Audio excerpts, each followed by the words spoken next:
Warahmatullahi wabarakatuh. Alhamdulillahi rabbil alamin wa bihi nasta'inu ala umuri dunya waddin wassalatu wassalamu ala asyrafil anbiya'i wal mursalin sayyidina wa maulana Muhammadin amma ba'da.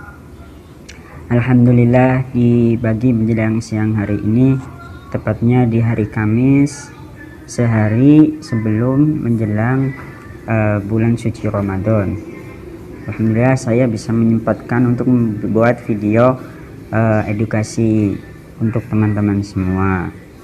Salawat serta salam semoga selalu tercurahkan kepada baginda kita Nabi besar Nabi Muhammad Sallallahu Alaihi Wasallam.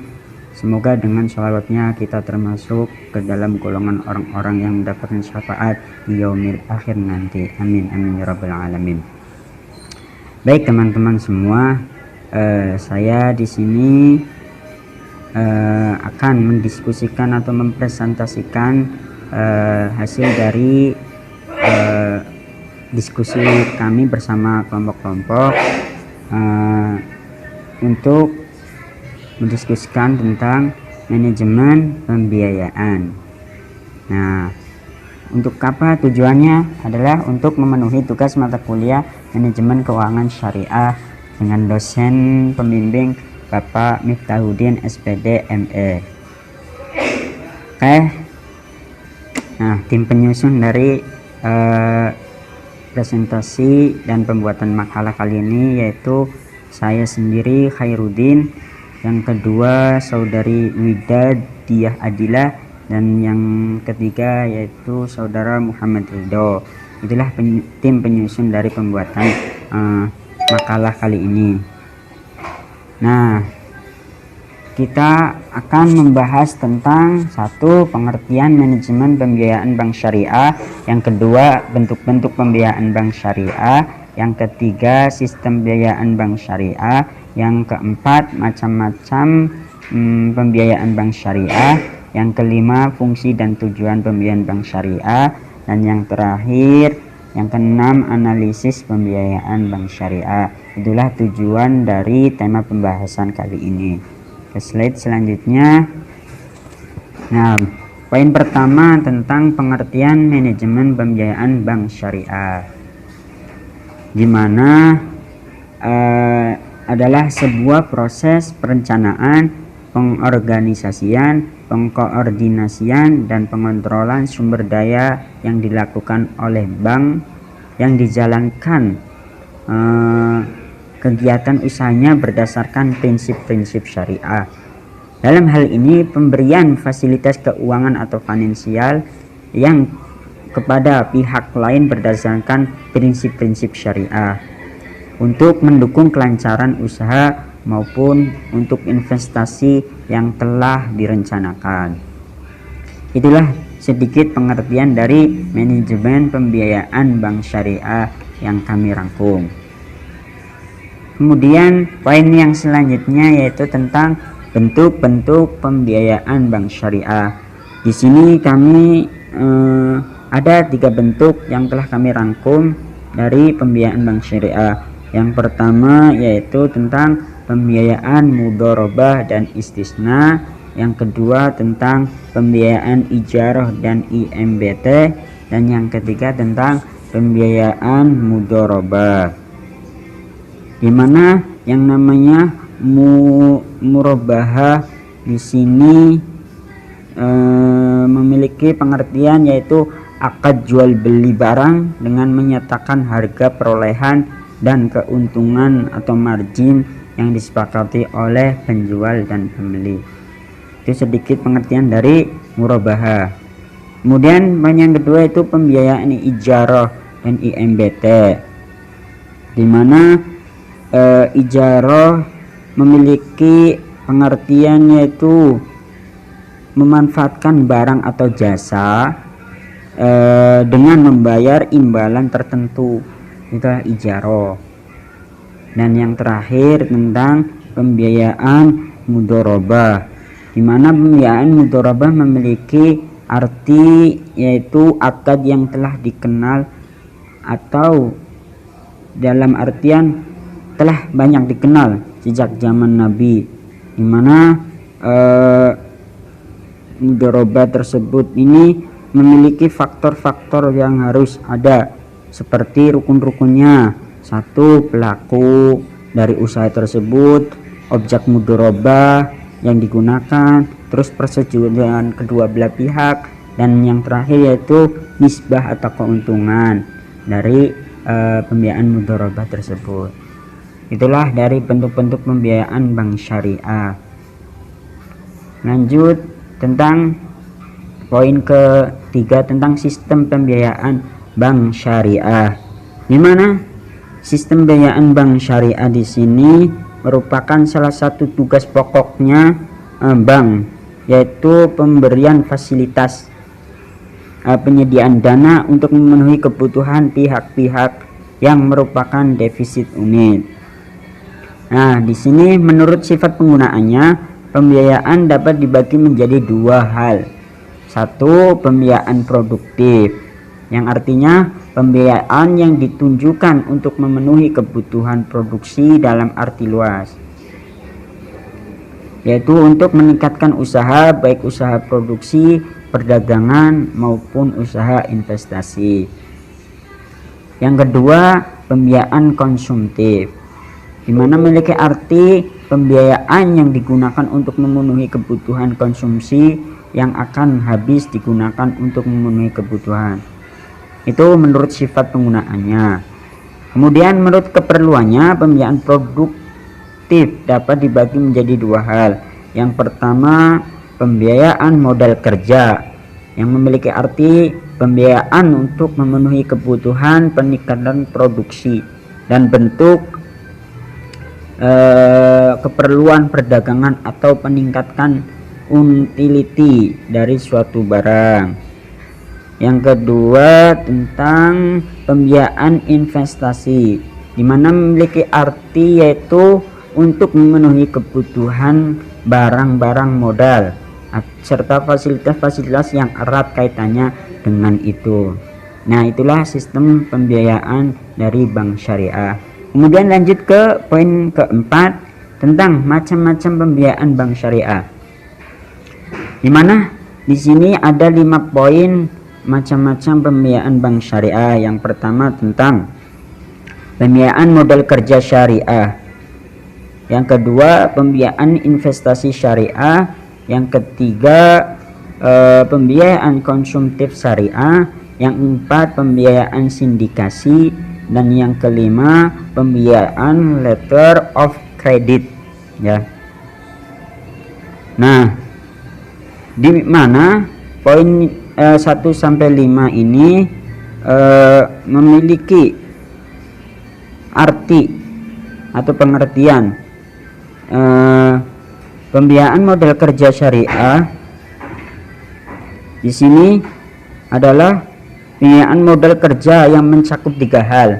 Yang pertama, modal kerja itu sendiri, yang kedua modal kerja bruto, dan modal kerja neto.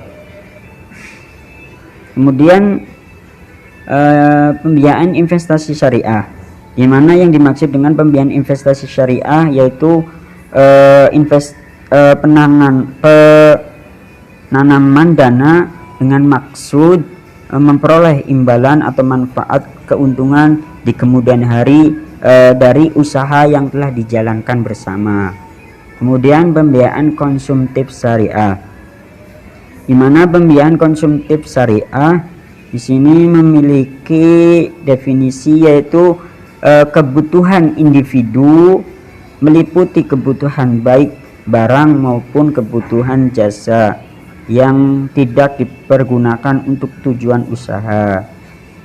Nah, itu pengertian dari pembiayaan konsumtif syariah. Kemudian pembiayaan sindikasi, di mana memiliki pengertian yaitu pembiayaan yang diberikan oleh lebih dari satu lembaga keuangan bank untuk satu objek pembiayaan tertentu. Dan yang terakhir yaitu pembiayaan letter of credit, di mana memiliki pengertian yaitu pembiayaan yang diberikan dalam rangka memfasilitasi transaksi impor ataupun ekspor nasabah. Itulah sedikit penjelasan dari macam-macam pembiayaan bank syariah. Kita lanjut ke poin kelima. Di sini poin kelima yaitu akan membahas tentang fungsi dan tujuan pembiayaan bank syariah. Fungsi pembiayaan bank syariah diantaranya yaitu memberikan pembiayaan dengan prinsip syariah yang menerapkan sistem bagi hasil yang tidak memberatkan debitur, ya. Jadi fungsi yang pertama yaitu bank syariah memberikan pembiayaan dengan prinsip yang telah ditetapkan oleh lembaga keuangan syariah dan menerapkan sistem bagi hasil yang tidak memberatkan debitur atau orang yang menginvestasikan. Kemudian fungsi yang kedua dari pembiayaan syariah yaitu membantu kaum duafa yang tidak tersentuh oleh bank konvensional. Jadi fungsi dari pembiayaan kedua dari bank syariah yaitu membantu kaum duafa atau kaum fakir miskin yang kurang mampu untuk melakukan usaha dan memenuhi persyaratan yang telah ditetapkan oleh bank konvensional. Karena kaum duafa tidak mampu memenuhi persyaratan yang ditetapkan oleh bank konvensional, makanya bank syariah melakukan pembiayaan kepada kaum duafa, tujuannya untuk membantu. Yang terakhir yaitu fungsi dari perbankan syariah yaitu membantu masyarakat ekonomi lemah yang selalu dipermainkan rentenir. Nah, jadi dari fungsi yang terakhir dari pembiayaan bank syariah yaitu membantu masyarakat yang lemah agar tidak selalu terjerat oleh rentenir. Dengan cara apa? Dengan membantu melalui pendanaan, ya, yang diberikan untuk modal usaha yang dilakukan. Nah, itu beberapa fungsi dari pembiayaan bank syariah. Kemudian poin kedua yaitu tujuan pembiayaan dari bank syariah itu sendiri. Tujuan pembiayaan bank syariah berdasarkan prinsip-prinsip syariah adalah untuk meningkatkan kesempatan kerja dan kesejahteraan ekonomi sesuai dengan nilai-nilai Islam. Jadi tujuan yang mendasar dari perbankan syariah yaitu untuk meningkatkan kesempatan kerja bagi masyarakat yang belum mendapatkan pekerjaan dan melakukan kesejahteraan ekonomi sesuai dengan nilai-nilai yang ada pada ajaran agama Islam. Mungkin itu tujuan dari pembiayaan bank syariah. Nah, kita lanjut ke poin terakhir yaitu analisis pembiayaan bank syariah. Di mana analisis pembiayaan bank syariah di sini memiliki pengertian yaitu menilai seberapa besar kemampuan dan kesediaan debitur mengembalikan pembiayaan yang mereka pinjam dan bayar margin keuntungan dan bagi hasil sesuai dengan isi perjanjian pembiayaan. Nah, jadi analisis, ya, bank syariah melakukan analisis kepada para debitur atau peminjam modal bahwa dia dapat mengembalikan modalnya lagi atau tidak dan dapat membayar keuntungan atau tidak sesuai dengan isi perjanjian yang telah ditetapkan antara dua belah pihak tersebut. Nah, analisis pembiayaan bank syariah memiliki beberapa poin, diantaranya satu, memiliki tujuan analisis pembiayaan. Pastinya ya, setiap badan usaha pasti memiliki tujuan. Yang kedua, prinsip. Prinsip juga pastinya penting, yaitu prinsip analisis pembiayaan. Yang ketiga yaitu prosedur analisis pembiayaan. Jadi bagaimana caranya agar kita bisa melakukan peminjaman di bank syariah, yaitu melewati prosedur-prosedur yang telah ditetapkan, ya. Nah, poin yang keempat yaitu aspek-aspek analisis pembiayaan. Jadi apa saja yang terkait dalam pembiayaan bank syariah itu juga terdapat di poin-poin pembiayaan bank syariah. Mungkin itu sedikit penjelasan dari saya mengenai pembiayaan yang berada di bank syariah. Mungkin teman-teman yang belum mengerti atau paham mengenai penjelasan yang saya berikan di sesi sesi online ini, bisa kalian tanyakan di bawah ini di komen ya. Apabila yang belum paham atau belum jelas, maka saya membuka pertanyaan selebar-lebarnya, seluas-luasnya untuk teman-teman yang belum bisa paham dan mengerti. Mungkin itu sedikit dari apa yang saya tahu tentang pembiayaan yang ada di Bank Syariah. Kurang lebihnya mohon maaf apabila banyak kesalahan, dan hanya kebenaran milik Allah dan kesalahan tentunya mutlak milik kita. Terima kasih atas teman-teman yang telah mendengarkan, menyimak dan memahami penjelasan yang saya berikan.